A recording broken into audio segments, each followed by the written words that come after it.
মৃত্যু আসলে কি, মৃত্যুকে কেন এবং কিভাবে সৃষ্টি করা হয়েছে? আসসালামু আলাইকুম ওয়া রাহমাতুল্লাহ।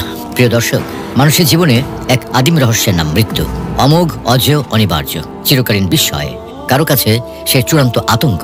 তাই সৃষ্টির শুরু থেকে মানুষ বুঝতে চেয়েছে মৃত্যু আসলে কি। আল্লাহ তাআলা মৃত্যুকে কিভাবে সৃষ্টি করেছেন? মানুষকে তিনি আবাদ করার জন্যই যদি সৃষ্টি করেই থাকেন, তাহলে আবার তাকে মৃত্যু দেন কেন? কেনই বা তিনি জীবনের পূর্বে মৃত্যুকে সৃষ্টি করেছেন? সেই আদিকাল থেকে মানুষ এ নিয়ে বারবার ভেবে এসেছে, কিন্তু এর কোনো উত্তর খুঁজে পেয়েছে কি? আজ আমরা রহস্যপূর্ণ এই বিষয়ে বিস্তারিত আলোচনা করব ইনশাআল্লাহ। মৃত্যুর পরিচয়।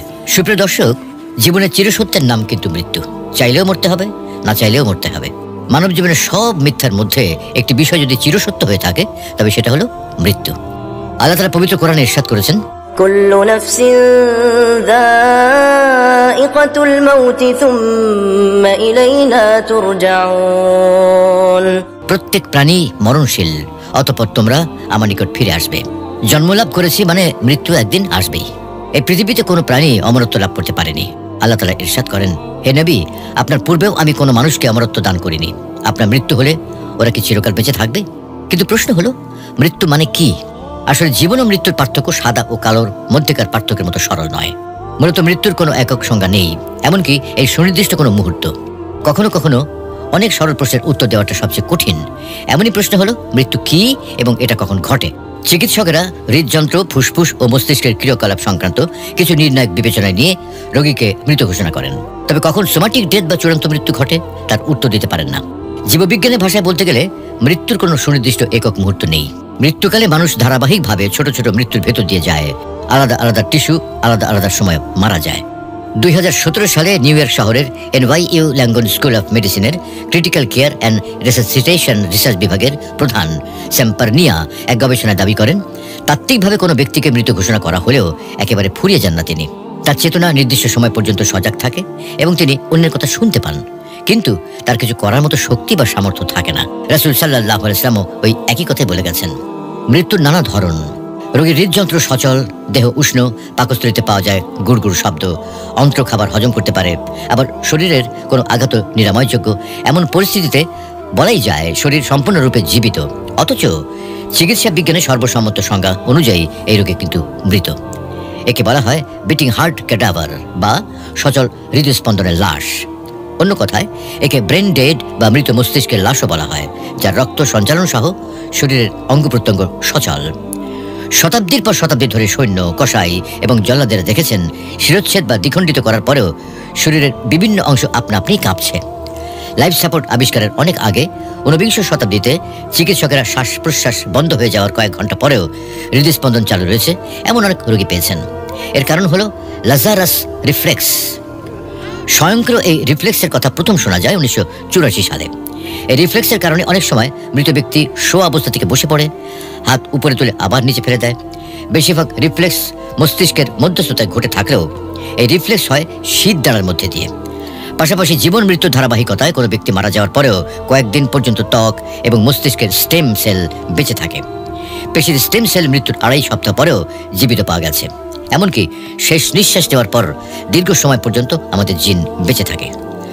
ডার্টমুথের নিউরোলজি অ্যান্ড মেডিসিনের প্রফেসর জেমস বার্নার্ড বলেন, কোনো ধরনের লাইফ সাপোর্ট না থাকা কোনো ব্যক্তির হৃদস্পন্দন বন্ধ হয়ে গেলে বা শ্বাস প্রশ্বাস বন্ধ হয়ে গেলে বা কয়েক মিনিট রক্ত সঞ্চালন বন্ধ থাকলে তাকে মৃত ঘোষণা করা হয়।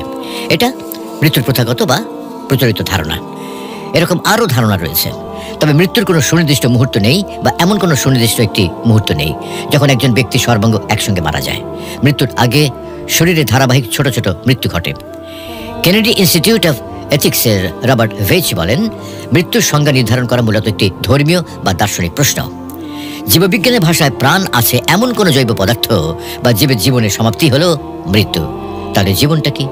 গবেষকগণ বলেন, জাগ্রত সময়ের অনুভূত চেতনার সমষ্টি জীবন। আর আল্লাহ তাআলা এই মৃত্যু এবং জীবন উভয়টি সৃষ্টি করেছেন। যেমন সূরা মুলকে ইরশাদ করেছেন, মহামহিম ওই সত্তা যিনি সৃষ্টি করেছেন মৃত্যু এবং জীবন, যে কে তোমাদের মধ্যে কর্মে শ্রেষ্ঠ তা পরীক্ষা করেন। মৃত্যুকে কিভাবে সৃষ্টি করা হয়েছে? এই আয়াত থেকে বোঝা যায় আল্লাহ তাআলা মৃত্যুকে সৃষ্টি করেছেন যেভাবে তিনি জীবন সৃষ্টি করেছেন। কিন্তু তা কিভাবে করেছেন? এক অজ্ঞাত সূত্রের বর্ণনা মতে আল্লাহ তাআলা মৃত্যুকে সৃষ্টি করে 70,000 জিনজির দ্বারা আবদ্ধ করে 70,000 পর্দার আড়ালে রেখে দিয়েছিলেন। সেই জিনজির এত বড় ছিল, একটা তেজি ঘোড়া সহস্র বছর পাড়ি দিলেও তার একটি প্রান্ত অতিক্রম করতে পারবে না। ফেরেশতাগণ কেউই ভয়ে সেই জিনজিরের কাছে যেত না। সুতরাং মৃত্যু যে কি জিনিস তারা সেটা জানত না। একদিন আল্লাহ তাআলা সকল ফেরেশতাদের ডেকে মৃত্যুকে পর্দার আড়াল থেকে উন্মোচন করলেন। কিন্তু ফেরেশতাগণ মৃত্যুর ভয়ানক আকৃতি দেখে ভয়ে কাঁপতে কাঁপতে অজ্ঞান হয়ে পড়ে থাকলেন। তারপর মহান আল্লাহ 1000 বছর পর ফেরেশতাদের জ্ঞান ফিরিয়ে দিলেন। ফেরেশতাগণ জিজ্ঞাসা করলেন, হে আল্লাহ, এর থেকে বড় কিছু কি আপনি সৃষ্টি করেছেন? তখন মহান আল্লাহ বলেন, আমি মৃত্যুকে সৃষ্টি করেছি এবং আমি এর চেয়েও বড়। পরের ঘটনা হলো আল্লাহ তাআলা আজরাইল আলাইহিস সালামকে বললেন, হে আজরাইল, আমি তোমাকে মৃত্যুর উপর ক্ষমতাবান করলাম।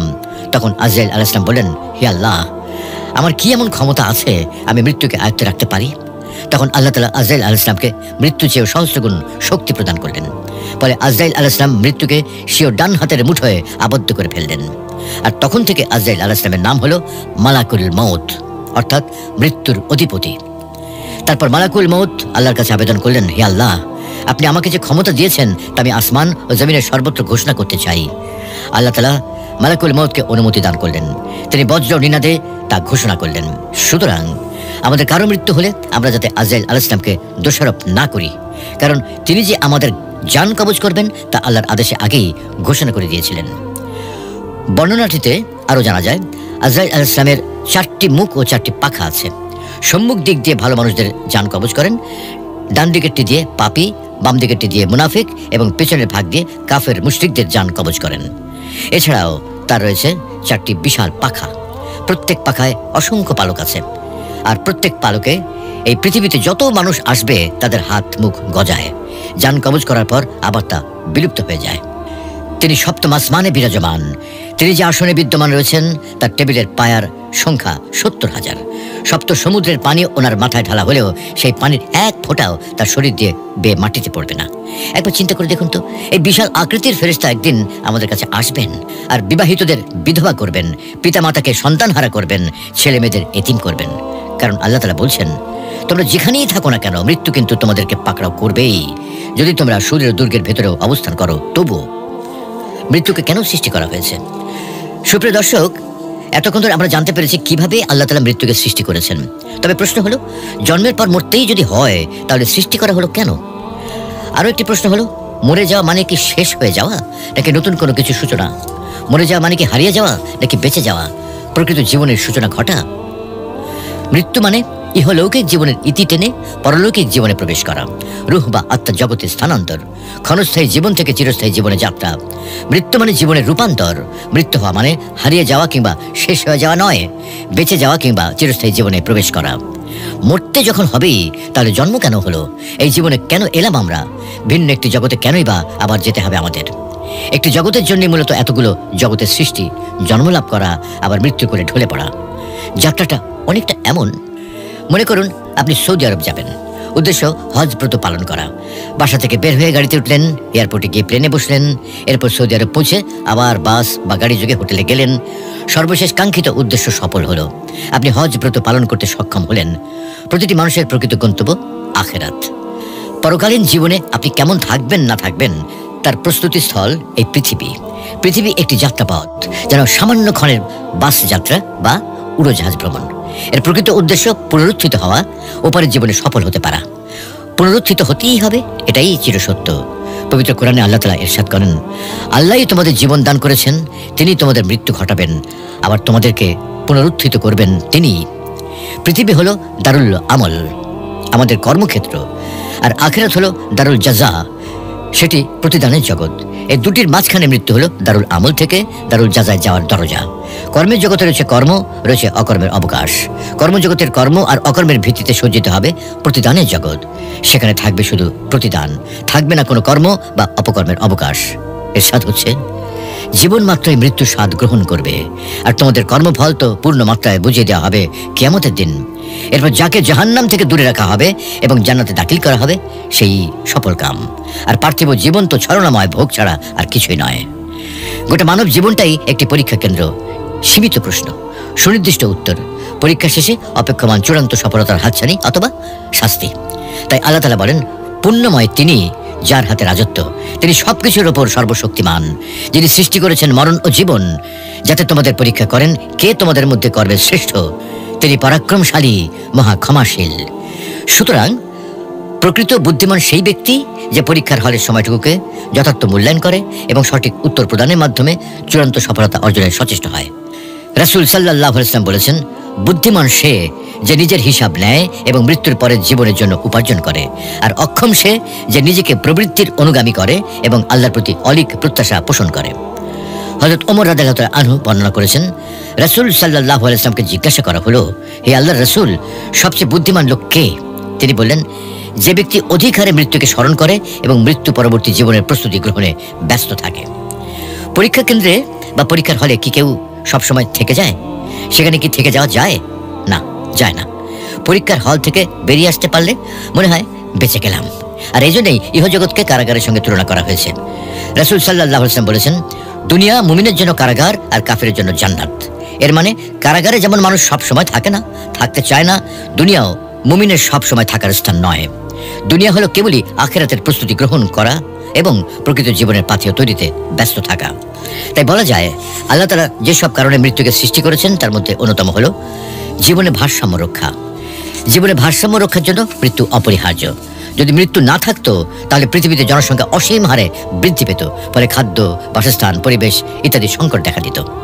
বিচারের সুযোগ, মৃত্যুর মাধ্যমে মানুষ তার কৃতকর্মের জন্য বিচারের সম্মুখীন হবে, ভালো কাজের জন্য পুরস্কৃত এবং মন্দ কাজের জন্য শাস্তি পাবে।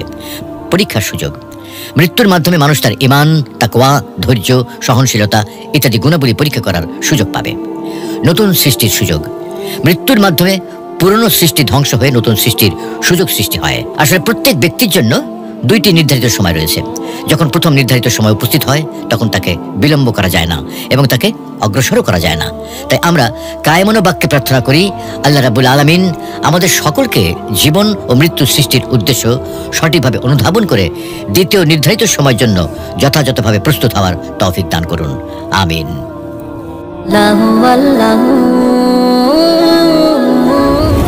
মহাবিশ্ব সৃষ্টির পূর্বে আল্লাহ কি করতেন?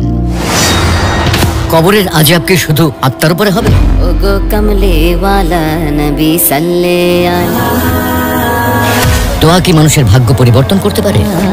লা ইলাহা ইল্লাল্লাহ। কোরআন ও হাদিসের আলোকে জীবন করুন, ইসলাম এন্ড লাইফের সাথেই থাকুন। খুদি হেতে। আসসালামু আলাইকুম প্রিয় শ্রোতা, ভিডিওটি যদি ভালো লাগে তাহলে চ্যানেলটি সাবস্ক্রাইব করুন। পরবর্তী ভিডিও পেতে পাশে থাকা বেল আইকনটি অন করে দিন। ধন্যবাদ।